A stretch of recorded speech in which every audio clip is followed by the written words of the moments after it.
Le damos la bienvenida a nuestra queridísima y siempre bien ponderada Elena Corbalán. ¿Cómo estás? Hola, buen día, ¿qué tal? Un gusto estar con ustedes bienvenida. aquí. El placer siempre es nuestro, Elena. Nos interesa sobremanera saber quién es tu guitarrista preferido y por qué.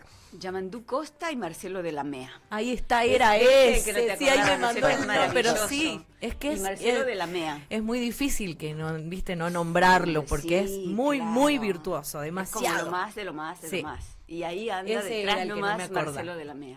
Que Ese es de no lo Resistencia, de ubico. su pibe, de Resistencia, del Chaco. Mirá, ya lo voy a buscar. Que tiene un dúo y ha tocado con Yamandú Costa. Ah, bueno. Claro, cómo no.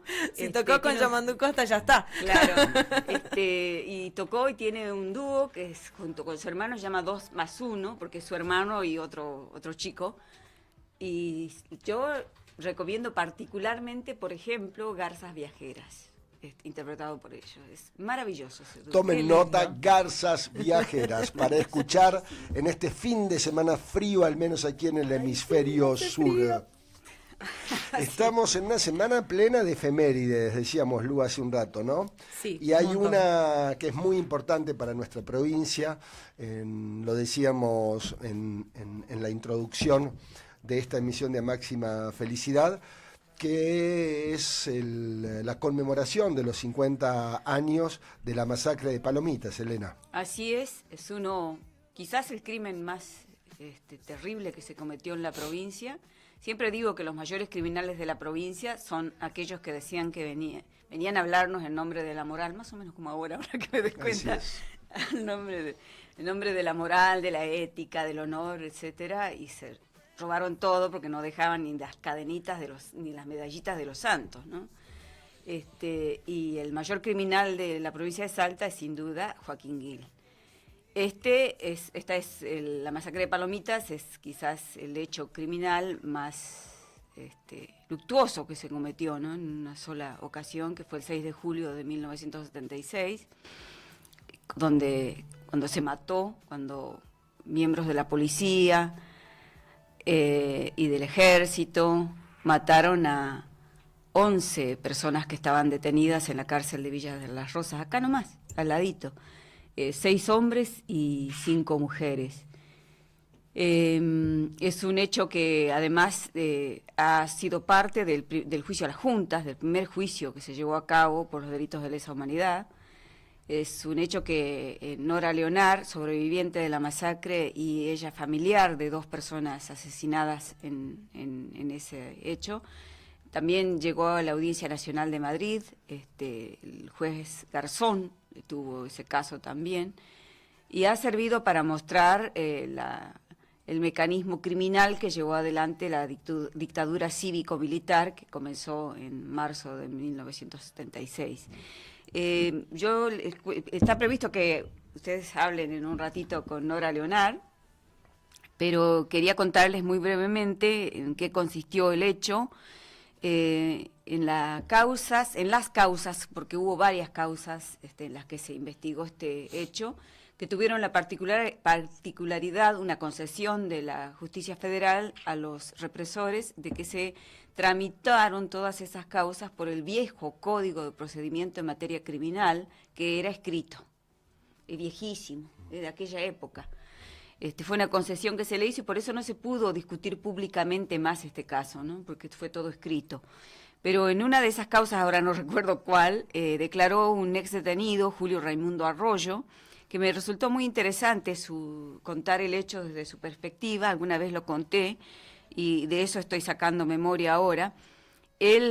Julio Raimundo Arroyo contó que entre las 19:30 y las 20 horas de aquel 6 de julio, se oscureció el penal de Villa Las Rosas, que entraron agentes del servicio penitenciario y miembros del ejército, que es una situación que, como la cuenta, es ominoso, ¿no? Porque es la oscuridad, el ruido de las botas, el ruido de las cadenas, y apenas las voces que nombraban a algunas personas en esa oscuridad, ¿no? Y que él dijo que alcanzó a ver al subalcaide Luciano Rodríguez, que ordenó que encerraran a todos los presos en los pabellones, los presos por razones políticas, y que se apagaron las luces del pabellón D, se cerraron las mirillas de las celdas para que nadie pudiera ver las puertas y las mirillas, pero Arroyo tuvo la previsión de trabar su mirilla y se cerró, pero no del todo, y a través de esa endija que quedaba logró mirar un poco más. Y él cuenta que escucha que dice que primero sacaron a los, él estaba en el sector de varones y por eso él cuenta esa parte de cuando sacan a los varones. Primero, desde su celda, dice, lo sacan a Ávila, se refiere a Benjamín Ávila, que es era el cuñado de Nora Leonard. Luego sacaron a Roberto Luis Olietti, a José Víctor Povolo, a Rodolfo Pedro Usinger, a Alberto Simón Sabransky y a Pablo Eliseo Outes, que había sido diputado provincial, Pablo Eliseo Outes, ¿no? De entre ellos hay también una anécdota que vale destacar acá, que es que Oglietti se da cuenta de que los van a matar, tiene claridad, y los insulta y le dice asesinos de mierda, los insulta de la manera que casi que le sale en ese momento definitivo, ¿no? Y Arroyo dice que los vio pasar por esa rendijita que quedaba, los vio pasar a todos estos hombres, encapuchados y con las manos hacia atrás, evidentemente atados, ¿no? Ya, ¿no? Y del pabellón de mujeres se conoce esto por Nora Leonard, por Mirta Torres, también sobreviviente, entre otras, ¿no?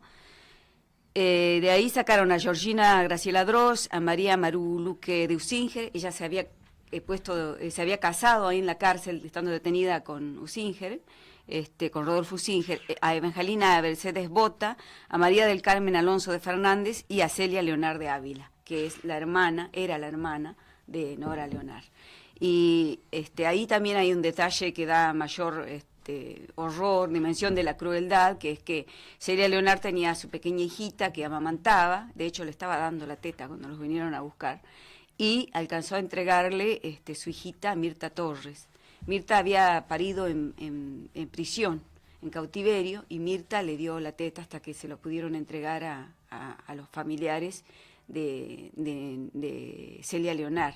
Se la fue a buscar Katy Leonard, que fue una histórica luchadora por la investigación de estos crímenes, ya fallecida, la hermana de Celia y de Nora, y ella se la llevó a esta nena, que quedó huérfana ahí estando en la cárcel.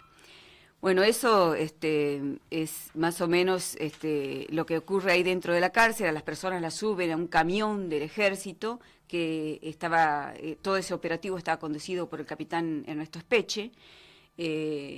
Las sacan diciendo que los llevan a un traslado. Esto había sido notificado al juez federal Ricardo Lona, que después se hizo el sota, decía que él no supo nada, que los militares habían sido unos asesinos y él era un juez democrático, todo un verso, porque ya sabemos que fue un criminal también él, que fue condenado. No estoy diciendo nada que no haya sido probado en la justicia.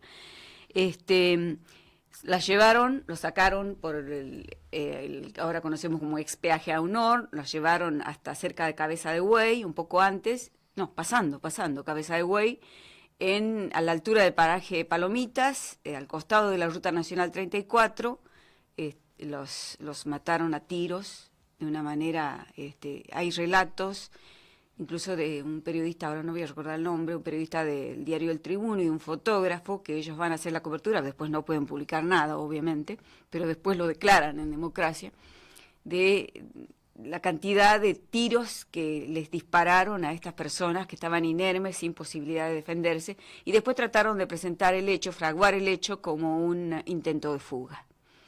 Se comprobó luego que nunca existió. Nunca existió. Y este hecho empezó a investigarse por una denuncia que se hizo en el sur, en la cárcel de Rawson. Allá se denunció que aquí se había aplicado la ley de fuga, como se llamaba. Este hecho es bastante parecido a la matanza de detenidos políticos en Margarita Belén, en el Chaco, que ahí no recuerdo ahora el número que se mata, pero son más todavía. Además hay hechos adicionales de tortura antes de matarlos, porque hay un hombre al que lo castran antes de matarlo. Cosas que son horrendas de contar, perdón por si hay niños o niñas.